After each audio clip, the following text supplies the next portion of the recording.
Hey everyone, welcome to another installment of Harry Potter Theory.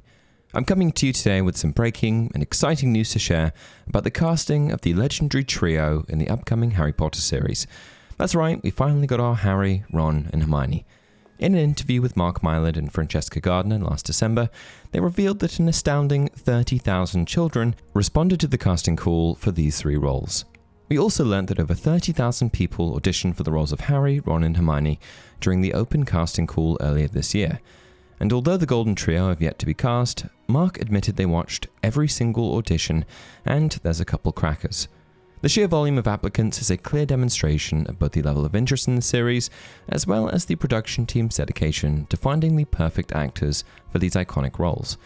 And while the casting process is undoubtedly challenging, Mark's comment about discovering a couple of crackers seems to have come to fruition, as they've now been able to narrow it down to the final three. The young actors who will play the lead roles in the series are Dominic McLaughlin, who will play Harry Potter, Arabella Stanton, who will play Hermione Granger, and Alistair Stout, who will play Ron Weasley. Unsurprisingly, all three young actors are complete newcomers to the Harry Potter series and are marking their first major on-screen roles. However, they do have some acting experience.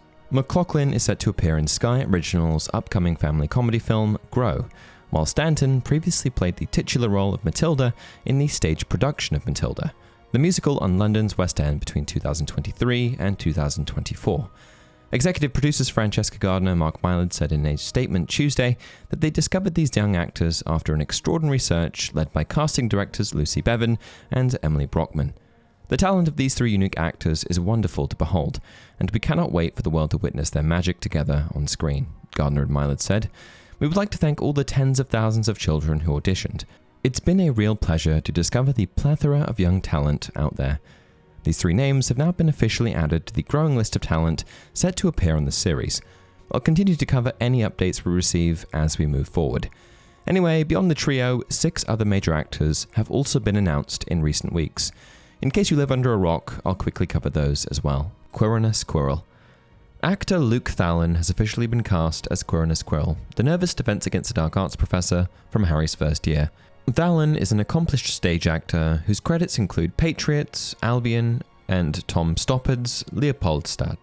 Most recently, he took on the title role in a Royal Shakespeare Company production of Hamlet, which gives us a pretty clear indication of his dramatic chops. I don't know too much about Thallon, but I do know Quirrell's character is layered with insecurity, fear, and ultimately a dark twist, and hopefully his stage background should lend itself well to that kind of transformation. In the original Harry Potter and the Philosopher's Stone film, Quirrell was of course portrayed by Ian Hart. While Quirrell is often remembered as the stammering, nervous Defense Against the Dark Arts professor, his arc is far more sinister beneath the surface. He begins the story as a seemingly timid academic, but we eventually learn he's been hiding Lord Voldemort on the back of his head the entire time. What makes the role of Quirrell so tricky is the dual performance it demands. On one hand, the actor must portray vulnerability and weakness to maintain the illusion of harmlessness. On the other, he must subtly convey the mounting presence of evil. Let's hope he can handle it. Next up, we've got Argus Filch. Actor Paul Whitehouse has officially been cast as Argus Filch, the notoriously bitter caretaker of Hogwarts. Whitehouse is best known for his work in British comedy, with credits including The Fast Show, Harry and Paul, and Mortimer and Whitehouse Gone Fishing. He also has significant stage experience, including a turn in Only Fools and Horses, the musical. Personally, I am a huge fan of Whitehouse and pretty much everything he's ever been in, so I have no complaints about this casting. I can imagine his Filch sneer already. I just hope he won't make me laugh every time he appears on screen. While primarily known for his comedic chops, Whitehouse is also a skilled character actor, and that makes him an interesting choice for Filch. The character has always walked a fine line between dark comedy and genuine pathos. He's grumpy, vindictive, and overly attached to his cat, Mrs. Norris. But beneath the surface is a man deeply bitter about being a squib in a world full of magic. Hopefully Whitehouse can also capture the darker side of Filch. In the original films, Filch was played by David Bradley, where he delivered a wonderfully sinister, but also oddly tragic version of Filch, a man obsessed with rules, resentful of students, and desperate for a shred of power. Rubeus Hagrid. The Nick Frost rumours have been mounting in the past few weeks, but finally we have confirmation that he will play the friendly half-giant Rubeus Hagrid. For those unfamiliar with Frost, he's developed a career around his strong comedic performances, but also due to his kindness and infectious enthusiasm, two traits that will align perfectly with the character of Hagrid. He's best known for his roles in cult comedy films like Shaun of the Dead, Hot Fuzz, The World's End, and Paul. On television, he's appeared in shows like Spaced and Into the Badlands, and more recently lent his voice to the character SM-33 in Star Wars: Skeleton Crew. Frost is an actor with a warm, everyman charm, often playing lovable, slightly bumbling characters with a big heart and a streak of comic vulnerability. Originally portrayed by the beloved Robbie Coltrane, Hagrid in the films was a gentle giant through and through, fiercely loyal to Dumbledore, emotionally attached to magical creatures, and a true friend to Harry, Ron, and Hermione. With Frost stepping into the role, we may see a version of Hagrid that leans even more into the character's humorous awkwardness and big-hearted nature, while hopefully still capturing the emotional weight and quiet strength that make him such an important figure in Harry's life. Minerva McGonagal. Another casting that has had rumours mounting, finally we have confirmation that actress Janet McTeer will take on the role of McGonagall. McTeer's film credits include Wuthering Heights, Albert Nobbs, and The Menu, while on television she's delivered standout performances in Ozark and Jessica Jones. Later this year, she's also set to appear in Mission Impossible: The Final Reckoning. It seems like she's pretty versatile across genres. McTeer is known for her commanding screen presence and emotional depth, qualities that make her a natural fit for McGonagall. Originally portrayed by the legendary Dame Maggie Smith, McGonagall was a fan favourite for her wit, snappy attitude, bravery, and sharp sense of justice. What makes this role so rich is its balance. McGonagall is strict but fair, intimidating yet deeply compassionate. She upholds tradition, yet never hesitates to defy authority when it's the right thing to do. McTeer is just a couple years younger than the late Maggie Smith was when she was first cast as McGonagall over 2 decades ago, and while she may have some enormous shoes to fill, she certainly has the credentials to pull it off. The only question is, can she pull off the Scottish accent? Severus Snape. This one's been more contentious due to the departure from Snape's physical description in the books. However, we now have confirmation that Papa Sidhu will take on the role of Severus Snape. Sidhu rose to prominence with his role in the critically acclaimed I May Destroy You, and has since appeared in Gangs of London, The Lazarus Project, and most recently, The Outrun, alongside Saoirse Ronan. Later this year, he's set to star in a West End production of Arthur Miller's All My Sons, an emotionally weighty role that speaks to his dramatic depth and stage presence.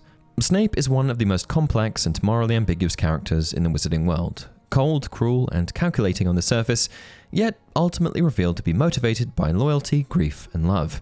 His arc is a masterclass in long-form character development, and I suspect that this will truly put Sidhu's acting chops to the test. Taking on the role after the late Alan Rickman, he's certainly got some big shoes to fill, and while the showrunners have chosen to stray from the book-faithful adaptation they initially advertised, I'm still curious to see which direction the show takes. Albus Dumbledore. For a moment, it looked like we might be getting Pierce Brosnan as our new Hogwarts headmaster, and while I'm slightly disappointed that the role went to John Lithgow instead, I can't say I'm too upset. After all, Lithgow's a seasoned actor with serious range. He's done everything from comedy to Shakespeare to playing Winston Churchill, so while he might not have been my first pick for Dumbledore, I'm definitely open to seeing what he does. He recently starred in the Oscar-winning Conclave and is widely known for his work in Third Rock from the Sun, Footloose, and The Crown, where he portrayed Winston Churchill with remarkable nuance.